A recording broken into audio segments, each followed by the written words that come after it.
So you like that video of me reminding you to do your daily fasted cardio and how to actually train for hypertrophy without tearing yourself apart? I got more where that one came from, broskies. In this video, I'll teach you exactly how to eat right, stay healthy, and grow accordingly. There's 1,000,001 nutritional strategies out there. Let your digestion decide which one is best for you. Vigorous Steve here. Alright, so in this video I want to focus on the nutritional part of the lifestyle. As always, I don't really expect any views or likes, even though the previous lifestyle video did get a lot of views and likes, so maybe there's a little bit of hope for myself in this video series after all. Hopefully some of you will get it and get your lazy butts away from Uber Eats and actually start meal prepping your own goddamn food again, like everybody did back in the golden age of bodybuilding. But why meal prep your own food, you might ask? Why not use a meal prep company or a food delivery service instead, you might ask? And it's actually very simple. People cut corners. It's a business after all. And in many cases, the protein portions are not measured correctly. We're after the protein, right? And the carbohydrates and the fat portions might not be measured correctly also. And especially with meal prep companies, the food is generally a couple days old and has to undergo transport where temperature fluctuations might give you food poisoning as the bacteria slowly start to grow within the food you just ordered. And with food delivery service prepared fresh on the day of consumption, hopefully right after it arrives, excess calories containing a boatload of sugary condiments, a boatload of extra sodium, or even worse, a boatload of monosodium glutamate, MSG. You can't really control the variables. There's a lot of hidden calories and excess fat. And now the turnover time of these meals is increased because you're eating way more than expected. And this is also the reason why you're not getting lean. So why not make your own food instead so you can control all of the variables? I mean, the food that you order will never be as sanitary. Be prepared with love and attention. No overcooked chicken, no undercooked chicken with complementary salmonella. Carefully measured portions of the macros or electrolytes, for that matter, as you can do yourself from the comforts of your own kitchen. If you want to do something right, you got to do it yourself. You do your daily fasted cardio yourself. You do the training yourself. You do your own injections. You make your supplements a week in advance and swallow those by yourself. And you cook all of your own meals by yourself. No excuses. With the only exception being a nice lunch and or dinner you can have with your significant other once per week on your non-bodybuilding or refeed or cheat meal day, where you take a little break, boost your metabolism with an excess of calories, but those should all be reasonably healthy. So we're not going to go for 5 1,200 calorie cookies and then finishing the day off with 1 or 2 tubs of Ben & Jerry's before bed. This is not the way to boost your metabolism. This is excess calories with negligible or non-existent micronutrients, which are actually going to help for the week in advance.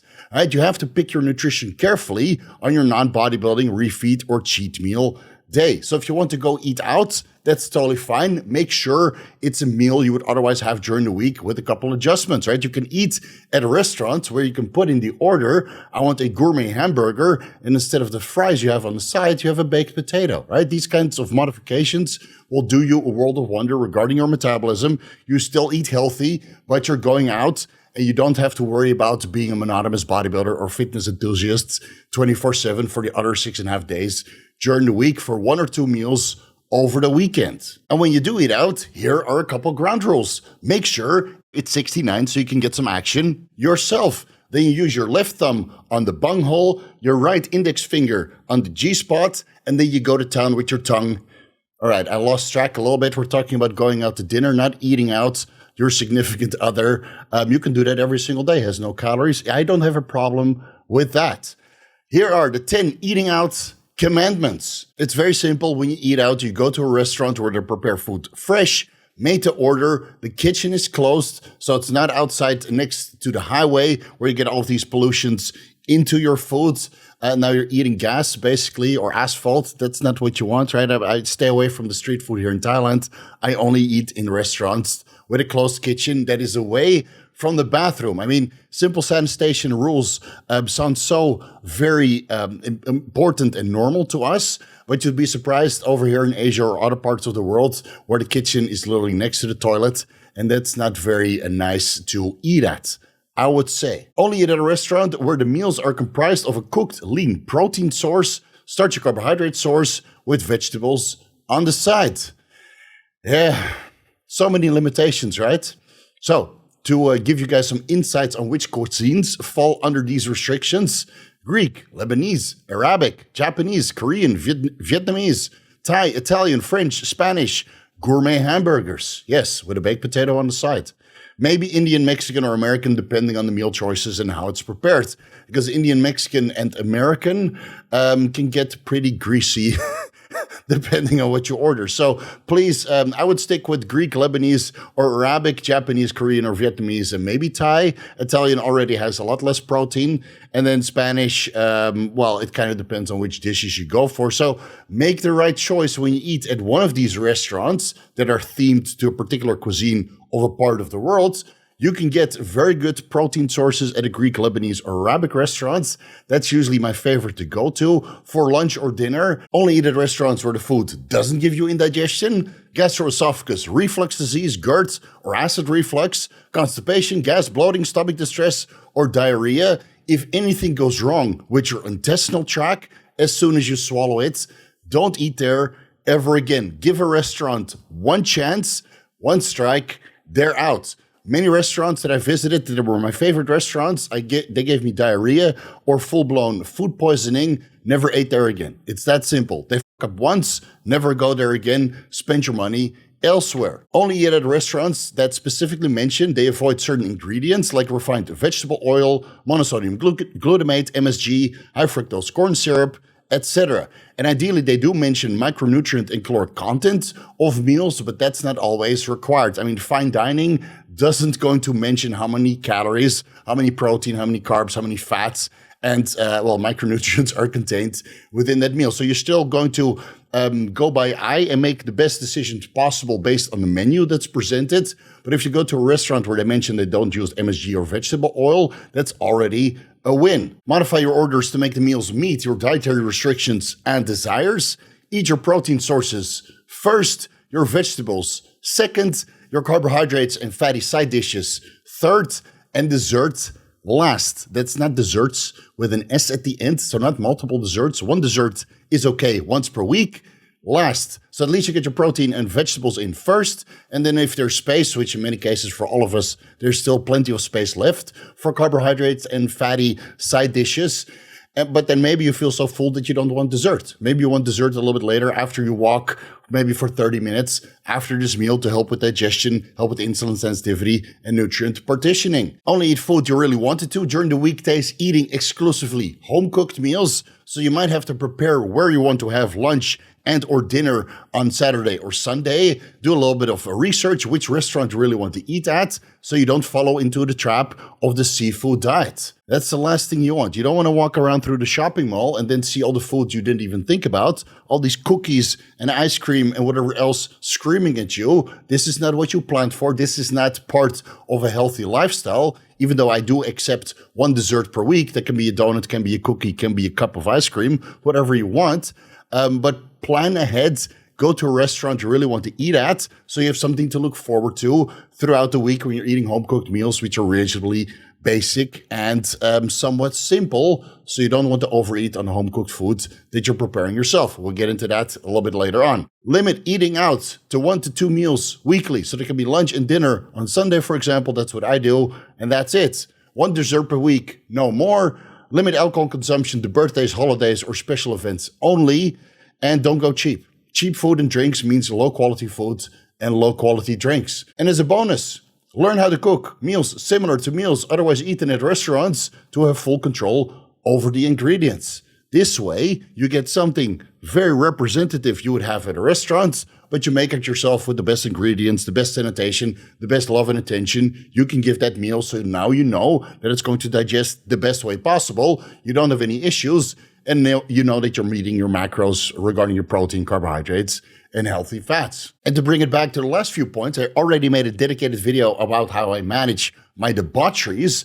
Long story short, if I know I'm going to be eating out a lot of foods with some heavy drinking and perhaps some cigars on the side, I go for the best options. which means it's going to be expensive. I'm going to have the best meal, the best alcohol, and the best cigars. So I'm limiting my calories, right? I can't eat too much because it's pricey. I can't drink too much because it's pricey. And I limit myself to 1 cigar, not 3, having a full-blown nicotine buzz, not being able to sleep at the end of the day, right? So if I spend on the best thing that I can have for that debauchery day, then I don't get too many calories in because my wallet is literally bleeding. And if that means that the night is going to be a couple $100 while having an absolute blast, the next day I won't have a hangover and I won't look in the mirror looking like the Michelin Man, being super bloated and now feeling the need to do a 3-day fast to get all of the water off, right? So spend the money so you can consume less. And that brings us to the actual nutritional part of this video. I mean, eating out is fun. It allows you to break from the monotonous fitness or bodybuilding lifestyle, eating the same meals every single day. It allows you to get a nice metabolic boost by having a caloric intake that's in a slight surplus, allows you to spend significant time with your other while parading around the town, looking large and in charge, eating a boatload of food and sweating profusely, right?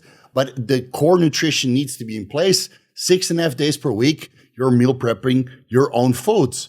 So here are a couple ground rules for home-cooked meals. Follow an elimination diet and only eat foods you can digest properly. So if the food is giving you, again, indigestion, gastroesophagus reflux disease, acid reflux, constipation, gas, bloating, stomach distress, diarrhea, etc., etc., etc., and why are you eating it? I mean, honestly, guys, just look at the title of this video. Nutrition isn't rocket science.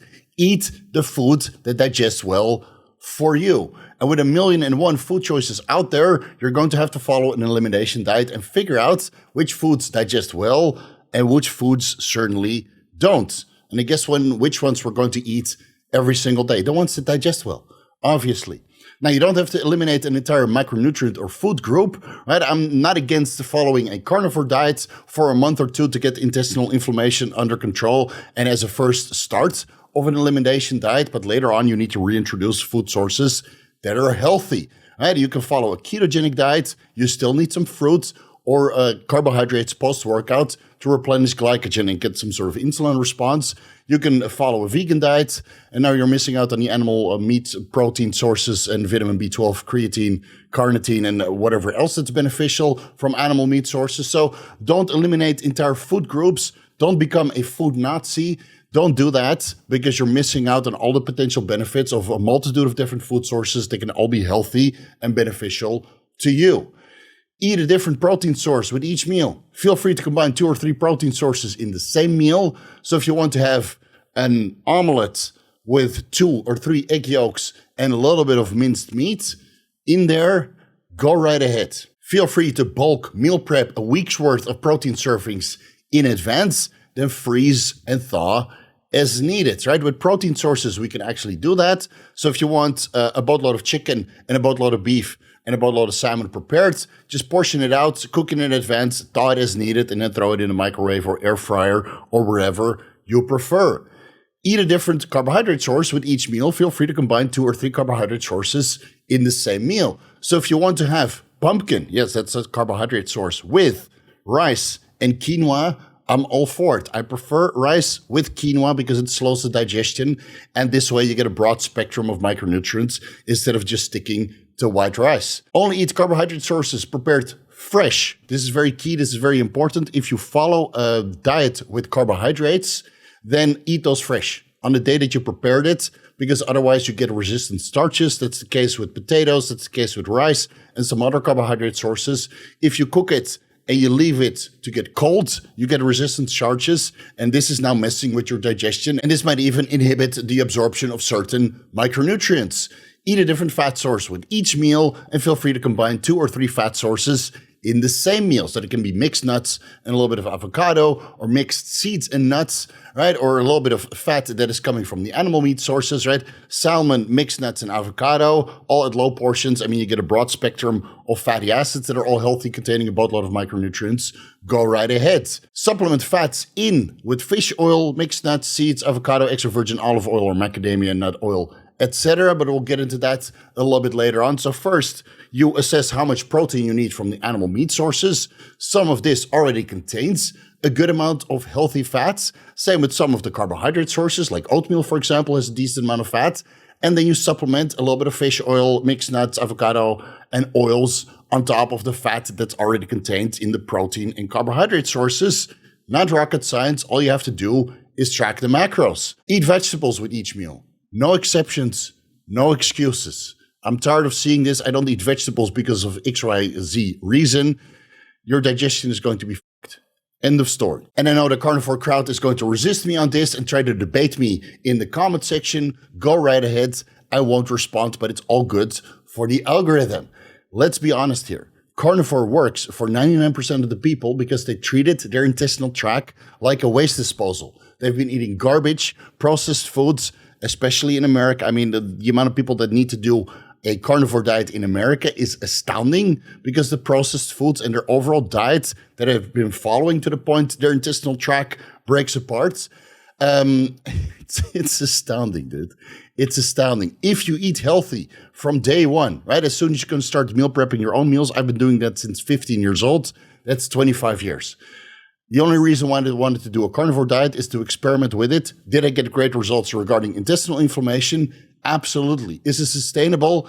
Absolutely not. You need vegetables, you need fiber, you need vitamin C, you need carbohydrates, as many of the guys in the carnivore community are now realizing that you can't go meat or butter or cheese only. And again, to be perfectly clear, I don't have a problem with following a carnivore diet for 1 to 2 months as a start of an elimination diet to get your intestinal inflammation under control, learn how to remove all of the processed garbage from your lifestyle and overall diet, get into ketosis, lose some body fat, lose the intestinal mass and bloating, and then start to reintroduce fruits and vegetables and fiber sources and carbohydrates and some healthy fats that are not technically carnivore approved, like mixed nuts, seeds, and avocado, for example. Right? If it's part of an elimination diet to get started, I'm good with it. But after 1 or 2 months, you need to reintroduce other food sources to stay healthy because you're excluding so much from your diet that it's not sustainable, in my opinion. And this is very important to understand, but kind of falls under the supplementation part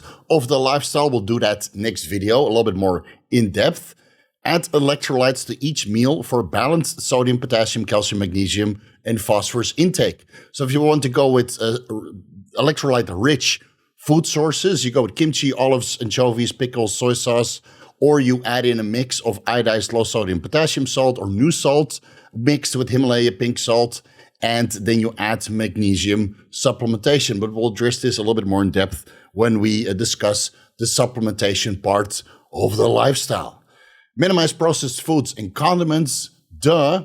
And as a bonus, to improve digestion, which we'll also discuss in the supplementation part of the lifestyle, add apple cider vinegar tablets or liquids, betaine hydrochloride, TUDCA or UTCA, ox bile, pancreatic digestive enzymes, prebiotics or probiotics as needed. In many cases, it's not required because if you follow an elimination diet, you know exactly what to eat and what not to eat. But if you want to enhance your digestion, especially during the off season, a little bit of apple cider vinegar, betaine hydrochloride, UTCA or TUDCA, or ox bile for intestinal motility, and some digestive enzymes or pre or probiotics goes a very long way. So let me give you a couple suggestions for approved bodybuilding or fitness enthusiast food sources, foods that have always worked for myself, for all of my clients, and some of these food sources will work for you, but not all of them. And it could mean that I left out some healthy food sources that are definitely working for you. It doesn't mean that you have to exclude particular food sources that are not listed on the list that we're now going to discuss.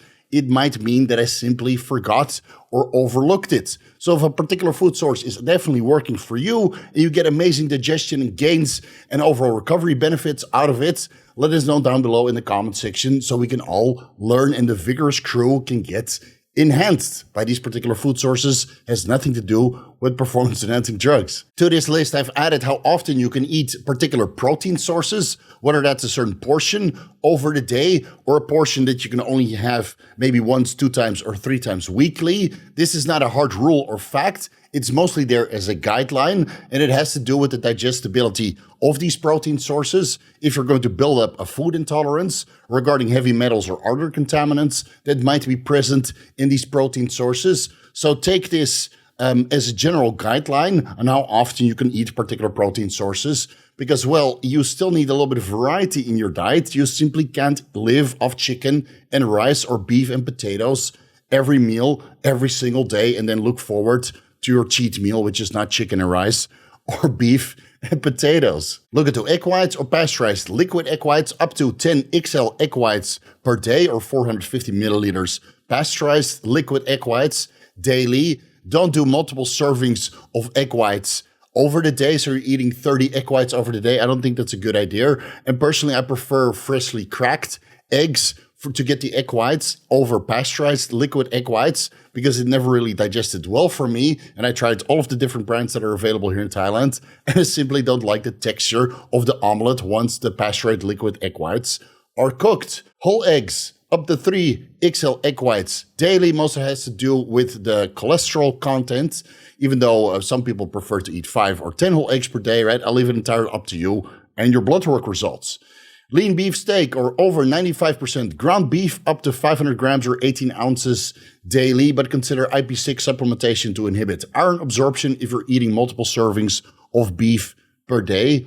And feel free to combine that with beef liver, up to 60 grams, which is 2 ounces daily. Just keep in mind that 60 grams of beef liver already contains the upper tolerable limit of retinol, vitamin A, which is 10,000 IUs. So if you go over 60 grams beef liver per day, you might get hypervitaminosis A, which is in this case the retinol. Now, if you're also eating salmon or whole eggs, then I would limit the beef liver to 30 grams per day because salmon and whole eggs and other animal meat sources also contain vitamin A retinol. So you might have to mix match and go to the nutritional databases to see how much retinol you're actually getting in over the day. You can combine beef liver with ground beef for a perfect patty. Lean chicken breast or tenders, up to 500 grams per day. Lean turkey breast or tenders, up to 500 grams per day. Lean pork tenderloin, up to 250 grams, 1 to 2 times weekly. Salmon fillet, up to 250 grams or 9 ounces daily. If you can get Atlantic or Norwegian freshly caught salmon, you can afford this. Go up to 750 grams daily, which is 27 ounces, 3 or 4 meals, right? I'm not against that. A good amount of healthy fats is contained within, digests very, very easily, devoid of contaminants. But if you go with farm-raised salmon, which is significantly more affordable, cheaper, then I would limit it to 1 serving of up to 250 grams or 9 ounces daily. Sea bass fillet and tuna fillet, I would limit up to 250 grams, 9 ounces, 1 to 2 times weekly, mostly because it has reasonably high mercury content.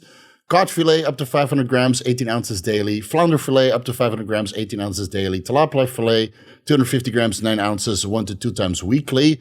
Most of the tilapia is farm-raised and, it tastes horrible, but if you want to have it every single meal, it's probably not a good idea. Shrimp, 250 grams, 9 ounces, 1 to 2 times weekly, but some guys eat it every single day.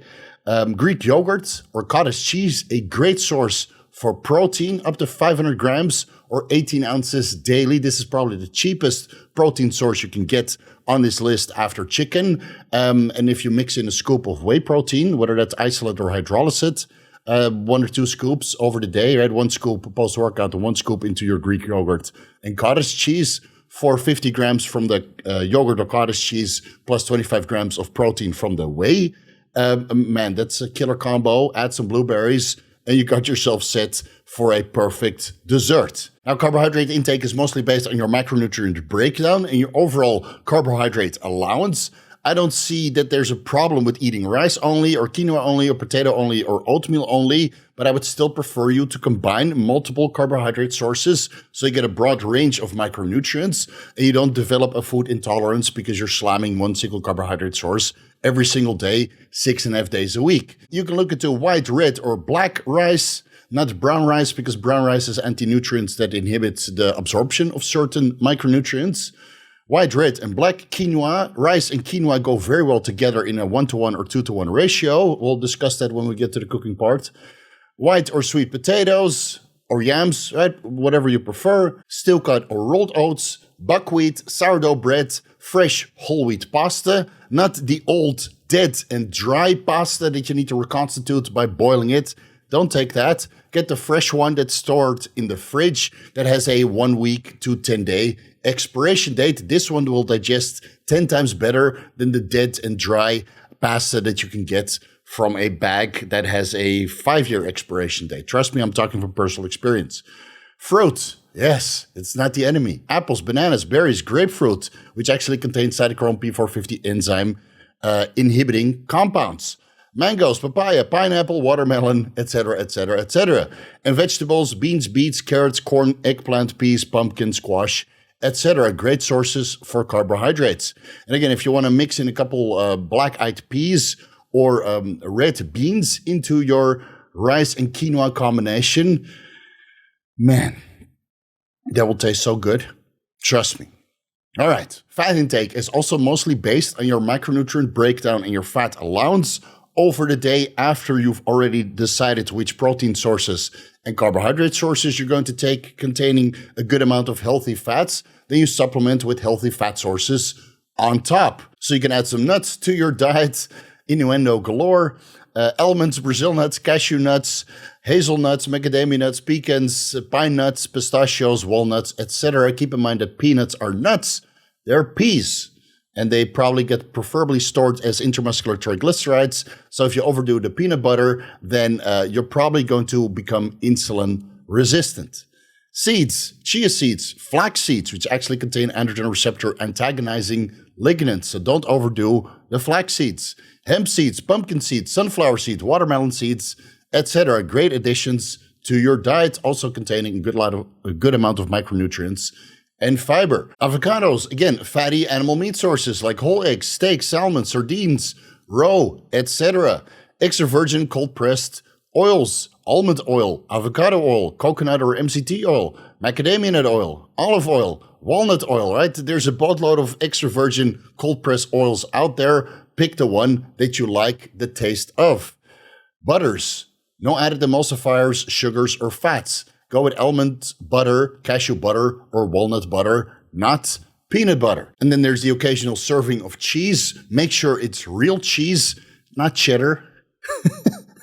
That's not real cheese. That's just pressed oil. And the problem with cheese is that it has a major acne risk. So don't overdo the cheese. If you want to have cheese on your cheat meals on Saturday or Sunday for lunch or dinner or both, go right ahead. And if you want to add a little bit of cheese to some of the meals because it makes it more palatable, go right ahead, but keep the serving portion low, right? Still a good amount of healthy fat, even though a good amount is also saturated fat and cholesterol. So use it sparingly. Now, with all of the basics out of the way, you still need to learn how to cook, right? Right? And you only need 3 pieces of equipment. You need a rice cooker, you need an induction stove, and an air fryer. And maybe a microwave if you like oatmeal. But I think with these 3, you can get the job done. So you don't need to dish out on a super fancy kitchen with 3 aisles and a built-in stove with 200 functions to cook a turkey or a roast beef dinner. Right?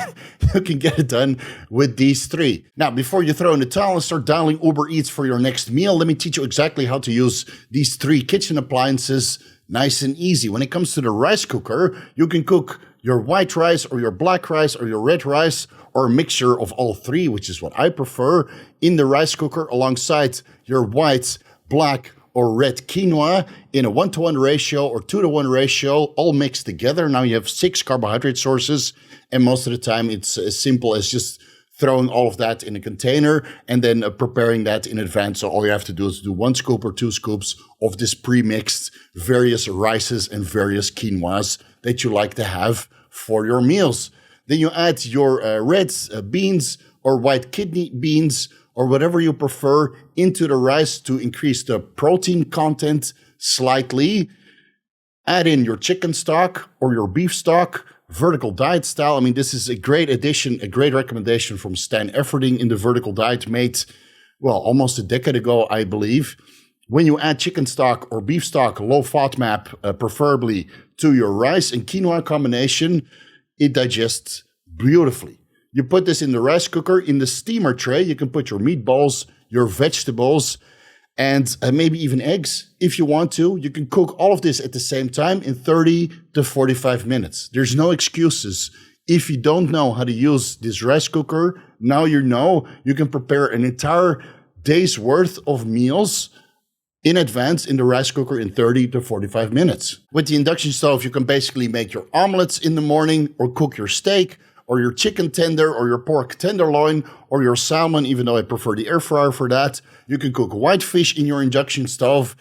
I mean, it's so multifaceted, and you can even boil your oatmeal or your rice if you prefer, if you don't want to spend on a rice cooker. But those are so cheap. I mean, I have a rice cooker and a spare one just in case the first one breaks down or it's too dirty from its overuse preparing so many meals in advance. So with the induction stove, you can make your steaks and your omelets nice and easy. And with the air fryer, I mean, you can make your chicken and your salmon as well. Even the white fish, you can go in there. You can prepare some of the vegetables in there also. Lately, I've developed a new fetish when it comes to my air fryer. I fill it with a boatload all the way to the brim, all the way to the top with kale leaves. Right? I shred that apart.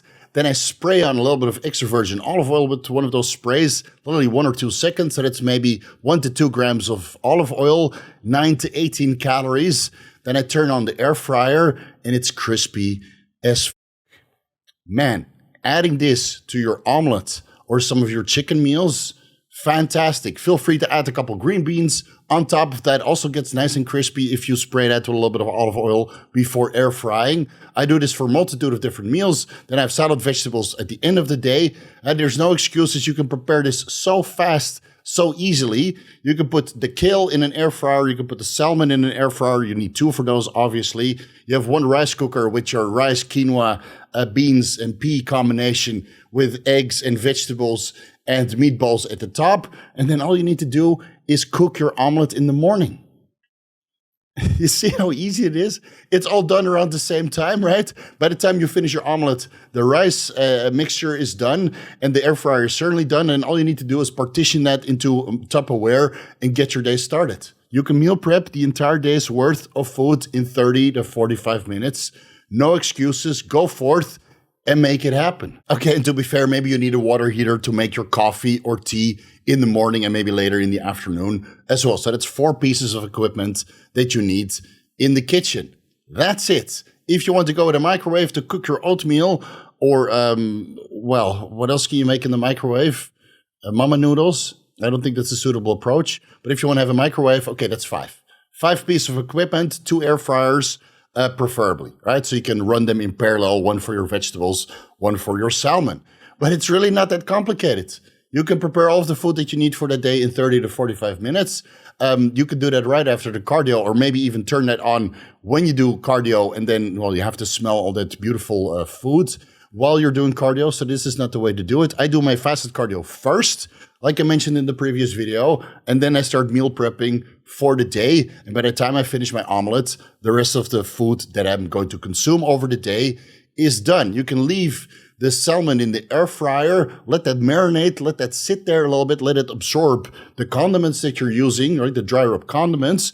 And then in the evening, you turn it on for 5 minutes, and it's already there, ready to be consumed.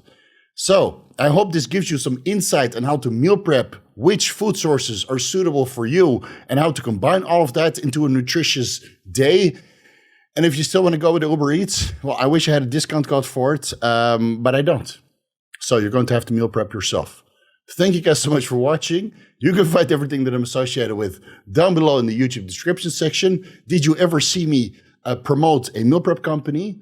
No, right? Or processed foods? No, right? Because I cook all my own fucking meals, like an adult should. Okay.